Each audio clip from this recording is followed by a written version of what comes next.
Pangandaran itu ada koperasi yang sangat besar dan terbaik juga nih teman-teman se-Jawa Barat.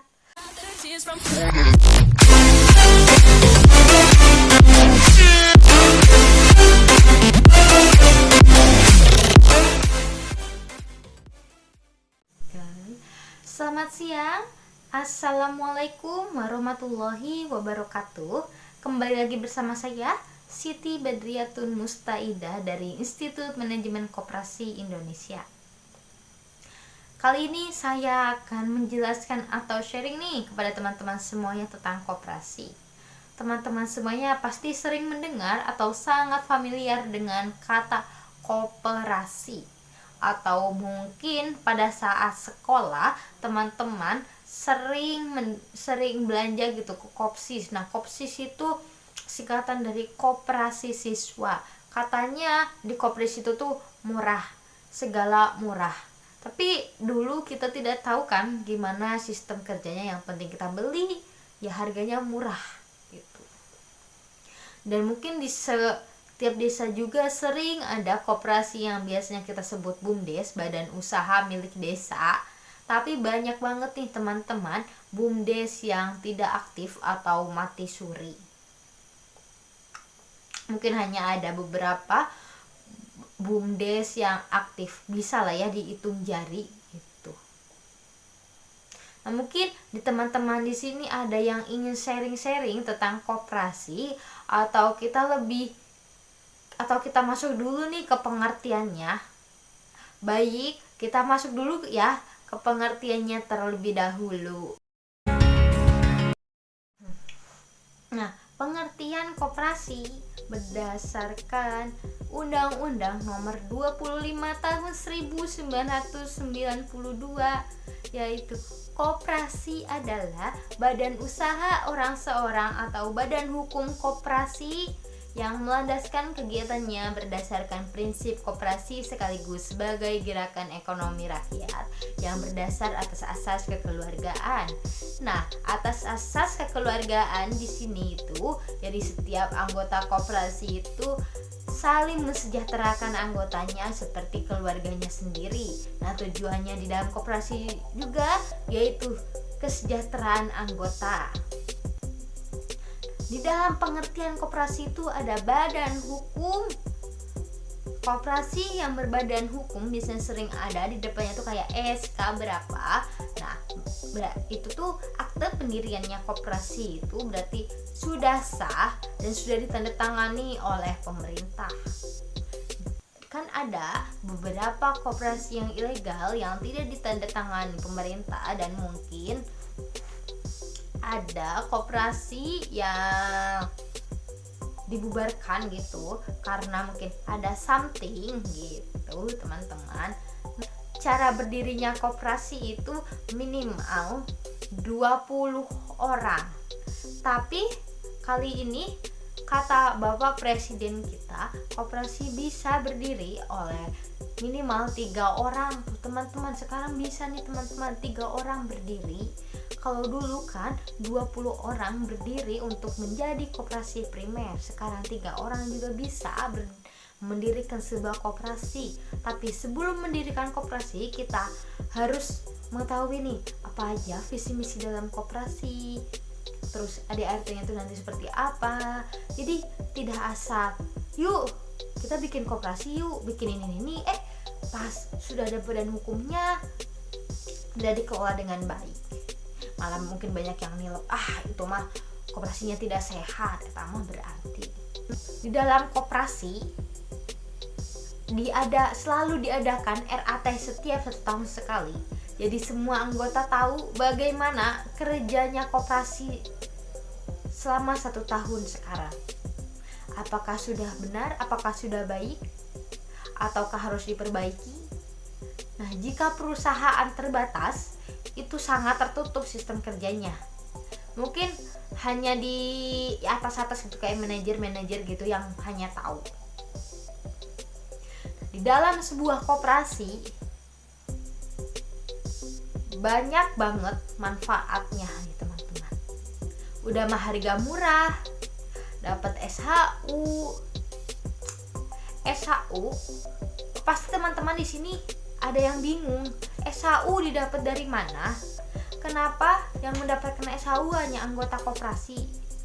SHU yaitu sisa hasil usaha didapat dari kontribusi anggota terhadap koperasi. Kontribusinya tuh sering berpartisipasi kepada koperasi, yaitu kita sering belanja gitu di koperasi. Jika kita sering belanja di koperasi atau sering beli apa gitu di koperasi, maka SHU-nya itu akan besar. Ini saya akan menjelaskan tentang karakteristik koperasi. Dalam karakteristik koperasi itu, anggota bisa sebagai anggota sekaligus sebagai pelanggan ya. Kita harus memenuhi syarat-syarat dan mengumpulkan syarat-syarat, mungkin ya, misalnya membayar SW, SP gitu. Kalau sukarela masih itu bebas, terserah teman-teman. Kemudian yang kedua yaitu keanggotaannya itu bersifat sukarela.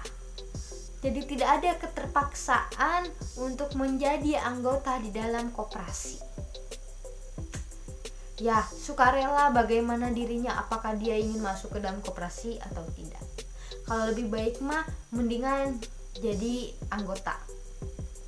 Karena apa? Jika kita sudah menjadi anggota koperasi, kita bisa belanja di dalam koperasi, dan jika kita sering belanja di dalam koperasi atau berpartisipasi di dalam sebuah koperasi, maka kita akan mendapatkan SHU, yaitu sisa hasil usaha yang biasanya dibagikan atau diumumin pada saat RAT, yaitu rapat anggota tahunan setiap 1 tahun sekali. Rapat anggota tahunan itu, yang ketiga itu, rapat anggota tahunan adalah kekuasaan tertinggi yang ada di sebuah koperasi. Karena dengan adanya rapat anggota, maka anggota-anggota akan mengetahui bagaimana cara kerja koperasi selama 1 tahun ke belakang. Apakah sudah lebih baik ataukah harus diperbaiki, atau mungkin gimana ya,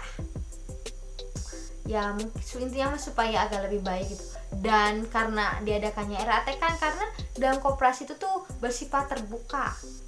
Menurut data koperasi yang aktif di Jawa Barat pada tahun 2019 yaitu sekitar 13.247. Lumayan banyak juga ya teman-teman. Itu di daerah Jawa Barat. Nah, sini saya akan mengambil di kabupaten gua nih teman-teman. Kabupaten saya berada di Kabupaten Pangandaran. Memang banyak nih teman-teman koperasi di sekitar sini, tapi banyak banget yang sangat tidak aktif atau mungkin sudah tidak aktif lagi. Ada sekitar 187 koperasi di daerah Kabupaten Pangandaran. Tetapi banyak banget yang sudah tidak aktif. Mungkin hanya yang aktif tuh bisa dihitung jari lah teman-teman. Dan mungkin di teman-teman juga ada BUMDes. BUMDes itu tuh koperasi ya teman-teman. Koperasi BUMDes, badan usaha milik desa. Tapi ada yang mati suri. Udah mati hirup maning, seperti orang yang udah mati hidup lagi. Jika orang yang udah mati hidup lagi, yang mau dikafani mati terus hidup lagi, bangkit lagi, pasti orang yang mau ngafani itu kayak takut, langsung kabur kan. Nah kalau koperasi itu mah tidak. Jika mati suri gak usah kabur lah teman-teman. Orang tidak takut, jeung naon kan sieun gitu. Nah ini mah koperasi. Tapi banyak yang koperasi mati suri, tetep aja gitu, mandek terus di situ, selalu kurang dana, tuh nggak tahu gitu dananya dikemanain, mungkin dimasukin atau dikemanain ya saya tidak tahu. Di Koperasi Pangandaran itu ada koperasi yang sangat besar dan terbaik juga nih teman-teman se-Jawa Barat. Padahal sudah mati suri selama 7 tahun. Bayangin nih teman-teman, mati suri selama 7 tahun sudah aktif lagi. Terbaik se-Jawa Barat. Alhamdulillah. Apalagi koperasi yang terbaik se-Jawa Barat, koperasi tempat aneh nih, tempat tinggal aneh lagi nih, Pangandaran. Bersyukur. Tapi teman-teman ada yang tahu belum Pangandaran? Pasti ada yang tidak tahu, kirain Pangandaran teh bukan kabupatennya. Kumaha teman-teman teh.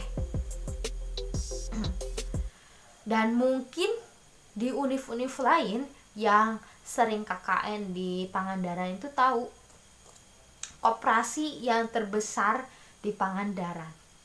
Memang tidak terbesar lah di Jawa Barat, karena yang di Jawa Barat tuh yang terbesar tuh ada di daerah Bandung. Gak tahu apa ya namanya ya teman-teman, saya lupa. Karena saya mau tahu itu saya nyari gitu di Google, tapi saya lupa nih teman-teman namanya. Mungkin teman-teman bisa mencarinya lagi. Ya dah, yang koperasi yang ada di Pangandaran itu koperasi nelayan. Sangat makmur dan banyak banget badan usaha yang ada di koperasi tersebut. Ada restoran, ada supermarket, terus ada pelelangan ikan, ada pabrik es batu, pokoknya sangat banyak. Mungkin hanya sampai situ informasi yang dapat saya bagikan kepada teman-teman semuanya. Semoga bermanfaat informasi yang saya bagikan kepada teman-teman semuanya dan sharing-sharing saya nih teman-teman. Sampai bertemu kembali di informasi selanjutnya. Sampai jumpa teman-teman semuanya. Waalaikumsalam warahmatullahi wabarakatuh. Dah.